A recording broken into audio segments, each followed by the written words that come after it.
मैं पूछना चाहता हूं प्रधानमंत्री जी से कि आप हर वक्त इतने झगड़ालू मूड में क्यों रहते हैं? देश में पहली बार इतना झगड़ने वाला प्रधानमंत्री देखा है 75 साल के इतिहास में, जो सुबह शाम राज्यों से झगड़ने में लगा रहता है, किसी से भी झगड़ने में लगा रहता है। प्रधानमंत्री जी, आप झगड़ालू प्रधानमंत्री हैं क्यों? आप कभी पश्चिम बंगाल के मुख्यमंत्री से लड़ रहे होते हैं, और मुख्यमंत्री तो छोड़िए, कभी आपको कुछ नहीं मिलता तो उनके चीफ सेक्रेटरी से लड़ने लगते हैं। मतलब पश्चिम बंगाल के चीफ सेक्रेटरी से आप झगड़ लेते हैं, ट्विटर से आप झगड़ लेते हैं, फेसबुक से आप झगड़ लेते हैं, महाराष्ट्र के सीएम से आप झगड़ लेते हैं। ये चिट्ठी में पढ़ रहा था तो मुझे लग रहा था कि एक दिन आप उठे होंगे सुबह सुबह 2 दिन पहले, और आपने अपने फूड सेक्रेटरी को कहा होगा, जी फूड सेक्रेटरी साहब आज केजरीवाल जी से झगड़ना है। दिल्ली का कोई आदमी या देश का कोई आदमी पिज़्ज़ा ऑर्डर कर सकता है और उसके घर पे पिज़्ज़ा डिलीवर हो जाता है, फ्रिज डिलीवर कर सकता है, कपड़े डिलीवर कर सकता है, कपड़े ऑर्डर कर सकता है, खाने का कोई सामान ऑर्डर कर सकता है, कोई भी कंज्यूमेबल आइटम ऑर्डर कर सकता है, उसके घर पे पहुंच जाता है। तो गरीब आदमी का पीडीएस का राशन भी उसके घर पे पहुंचे, इसके लिए अरविंद केजरीवाल जी ने, मुख्यमंत्री जी ने एक योजना बनाई थी, और इस पर हम बात कर चुके हैं कि किस तरह से कैसे केंद्र सरकार ने इस पर रोक लगवा दी थी। हालांकि उनका कोई अधिकार नहीं था, उनका कोई इस पे अधिकार नहीं था, क्योंकि राशन कैसे बांटा जाएगा, राशन बांटने का काम दिल्ली सरकार, राज्य सरकार तय करती है। कल भारत सरकार की एक और चिट्ठी आई है, उसमें मोटे तौर पे 2 बातें लिखी हैं। एक तो वो चिट्ठी है, उसमें लिखा है, नरेंद्र मोदी जी ने, प्रधानमंत्री जी ने चिट्ठी लिखवाई है कल दिल्ली सरकार के लिए। प्रधानमंत्री जी ने लिखवाया है कि आपका गरीब लोगों को घर घर जाकर राशन बांटने का प्रपोजल रिजेक्ट किया जाता है। हमने तो प्रपोजल भेजा ही नहीं था, ये तो राज्य सरकार के अधिकार है कि वो कैसे बांटेगी।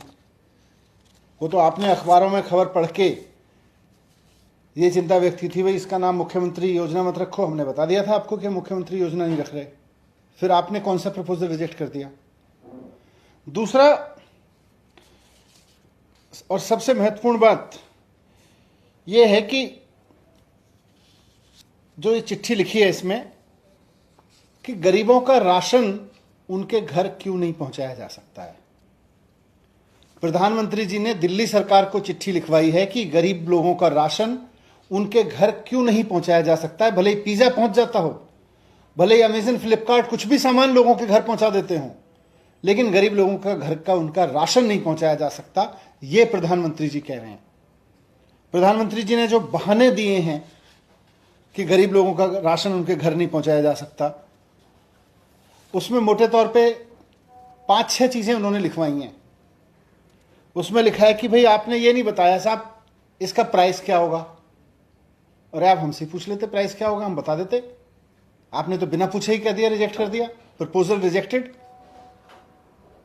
हम अब बता देते हैं कि साहब जो भारत सरकार ने रेट तय कर रखे हैं उससे ज्यादा नहीं होगा, हमारी योजना में लिखा है। लेकिन आपने तो पूछा ही नहीं, कोई प्रपोजल था नहीं, आपने हमसे पूछा नहीं, आपने वैसी चिट्ठी लिखवा दी कि जी रिजेक्ट कर दिया। दूसरा बहाना, तो बहाना नंबर 1 प्राइस क्या होगा। प्रधानमंत्री जी का गरीब लोगों के घर राशन ना पहुंचाने का बहाना नंबर 2, कि जिसके घर राशन जाता है पता कैसे चलेगा, उसका पता ठीक है, कैसे इंश्योर करोगे उसका पता ठीक है। प्रधानमंत्री जी का बहाना नंबर 3, कि ये जो गरीब लोग हैं ये तो पतली पतली गलियों में रहते हैं, तंग गलियों में रहते हैं, वहां पे राशन कैसे पहुंचाओगे। प्रधानमंत्री जी का गरीब लोगों के घर राशन ना पहुंचाने का बहाना नंबर 4, कि ये गरीब लोग तो मल्टी स्टोरी बिल्डिंग्स में भी रहते हैं, वहां मल्टी स्टोरी बिल्डिंग्स पे राशन कैसे पहुंचेगा। कोई आदमी 3rd फ्लोर पे रहता होगा, वहां राशन कैसे पहुंचेगा। कोई 2nd फ्लोर पे रहता होगा, कोई 4th फ्लोर पे रहता होगा, वहां राशन कैसे पहुंचेगा। यह बहाना नंबर 4। अगला बहाना है कि अगर किसी आदमी ने एड्रेस चेंज कर लिया तो उसके घर राशन कैसे पहुंचेगा। इससे भी और ज्यादा फनी बहाने हैं। एक बहाना है कि अगर राशन वाली गाड़ी खराब हो गई तो राशन कैसे पहुंचेगा। एक और बहाना है कि अगर रास्ते में गाड़ी ट्रैफिक में फंस गई तो राशन कैसे पहुंचेगा, इसलिए राशन का प्रपोजल रिजेक्टेड। मैं कई बार सोचता हूं, हंसी आती है प्रधानमंत्री जी के इन बहानों पर, कि क्या क्या बहाने ढूंढने पड़ रहे हैं कि गरीब आदमी के घर राशन ना पहुंचे। वो थर्ड फ्लोर पे रहता है इसलिए राशन नहीं दे सकते, रास्ते में गाड़ी ट्रैफिक में फंस सकती है इसलिए राशन नहीं दे सकते, रास्ते में गाड़ी खराब हो सकती है, ये लोग पतली गलियों में रहते हैं, तंग गलियों में रहते हैं इसलिए उनके घर राशन नहीं पहुंचाया जा सकता, पता चेंज कर लेंगे कैसे राशन पहुंचेगा, राशन नहीं पहुंचाया जा सकता इसलिए घर में नहीं दे सकते। उस गली में जिसमें वहां रहने वाले आदमी को पिज्जा पहुंच सकता है, राशन नहीं पहुंचाया जा सकता। मैं पूछना चाहता हूं प्रधानमंत्री जी से कि आप हर वक्त इतने झगड़ालू मूड में क्यों रहते हैं? देश में पहली बार इतना झगड़ने वाला प्रधानमंत्री देखा है 75 साल के इतिहास में, जो सुबह शाम राज्यों से झगड़ने में लगा रहता है, किसी से भी झगड़ने में लगा रहता है। प्रधानमंत्री जी, आप झगड़ालू प्रधानमंत्री हैं क्यों? आप कभी पश्चिम बंगाल के मुख्यमंत्री से लड़ रहे होते हैं, और मुख्यमंत्री तो छोड़िए, कभी आपको कुछ नहीं मिलता तो उनके चीफ सेक्रेटरी से लड़ने लगते हैं। मतलब पश्चिम बंगाल के चीफ सेक्रेटरी से आप झगड़ लेते हैं, ट्विटर से आप झगड़ लेते हैं, फेसबुक से आप झगड़ लेते हैं, महाराष्ट्र के सीएम से आप झगड़ लेते हैं। ये चिट्ठी में पढ़ रहा था तो मुझे लग रहा था कि एक दिन आप उठे होंगे सुबह सुबह 2 दिन पहले, और आपने अपने फूड सेक्रेटरी को कहा होगा, जी फूड सेक्रेटरी साहब आज केजरीवाल जी से झगड़ना है। आपने लिस्ट देखी होगी आज किससे झगड़ना है, अच्छा आज केजरीवाल जी से झगड़ना है। आपने फूड सेक्रेटरी साहब को बताया होगा उनसे झगड़ना है, उनकी राशन की वो कैंसिल कर दो। तो फूड सेक्रेटरी साहब ने आपको बताया तो होगा कि दिल्ली सरकार का कोई प्रपोजल नहीं है जिसको हम रिजेक्ट कर दें, पर फिर भी आपको तो झगड़ना था। आपने कुछ बहाने ढूंढ लिए कि इस वजह से नहीं झगड़ सकते, उस वजह से नहीं झगड़, इस वजह से राशन नहीं दे सकते गरीब लोगों को, उस तरह से नहीं दे सकते। आपने उनसे चिट्ठी लिखवा दी। मैं कहना चाहता हूं प्रधानमंत्री जी, आप युवा भारत के प्रधानमंत्री हैं। 21वीं सदी के युवा भारत के प्रधानमंत्री को यह बात शोभा नहीं देती कि जिन घरों में पिज्जा पहुंचाया जा सकता है उन घरों में गरीब लोगों को राशन नहीं पहुंचाया जा सकता, क्योंकि वो थर्ड फ्लोर पर रहते हैं, क्योंकि वो तंग गलियों में रहते हैं। युवा भारत के प्रधानमंत्री को यह बात शोभा नहीं देती। आप सिर्फ झगड़ने के बहाने ढूंढने के लिए इस तरह के बहाने ढूंढ रहे हैं, यह आपको अच्छा नहीं लगता। अगर आपको नहीं पता कि तीसरी मंजिल पर राशन कैसे पहुंचाया जा सकता है, तो मैं आपको कहूंगा कि आज हमारे देश के युवा चांद पे राशन पहुंचाने की औकात रखते हैं। आपको नहीं आता तो आप हमसे पूछ लेते, भाई कैसे करना चाहते हो, हम बता देते कि इस देश के युवाओं की आज इतनी औकात है कि अगर आप उनको राशन देके कहेंगे चांद पे पहुंचा के आना है, वो चांद पे पहुंचा देंगे। आप कह रहे हो थर्ड फ्लोर पे नहीं पहुंचा पाएंगे ये युवा, तंग गलियों में ये युवा राशन नहीं पहुंचा पाएंगे गरीब आदमी का, ये पिज्जा दे आएंगे उस गली में, उस गली का आदमी कोई कपड़े मंगाएगा वो दे आएंगे, उस गली का आदमी कोई खाना ऑर्डर करेगा वो दे आएंगे। आप कह रहे हो वो युवा गरीब लोगों का राशन लेके नहीं जा सकता, तीसरी मंजिल पे नहीं जा सकता, उसके तंग गलियों में नहीं जा सकता, उसका ट्रक खराब हो सकता है रास्ते में, उसकी गाड़ी खराब हो सकती है, उसकी गाड़ी ट्रैफिक में फंस सकती है, इसलिए उसको नहीं पहुंच सकता। मैं कहना चाहता हूं प्रधानमंत्री जी, सोच बड़ी रखिए, आप सोच बड़ी रखिए। 21वीं सदी के भारत के प्रधानमंत्री हैं आप बड़ी सोच रखिए, दिल बड़ा रखिए, रास्ते तो निकल आएंगे और हर चीज का रास्ता है, रास्ते पहले से हैं। जो युवा वहां जाके पिज्जा पहुंचा सकता है वो राशन भी लेके जा सकता है, पर आप नियत तो रखिए कि हमें उसको गरीब आदमी को पहुंचाना है।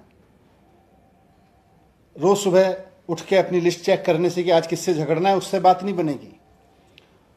आपके इस झगड़ालू स्वभाव से देश की जनता तंग आ चुकी है। अब जनता चाहती है कि आप देश चलाएं, ये झगड़ना बंद करें, रोज रोज झगड़ना बंद करें, बड़ी सोच रखें, रोज रोज झगड़ना बंद करें, थोड़ा देश चलाने पे काम करें, देश चलाने पे फोकस करें। गरीब का राशन रोकने के आपके बहाने बताते हैं कि ये बहाने आपने केवल और केवल झगड़ने के लिए निकालें, झगड़िए मत।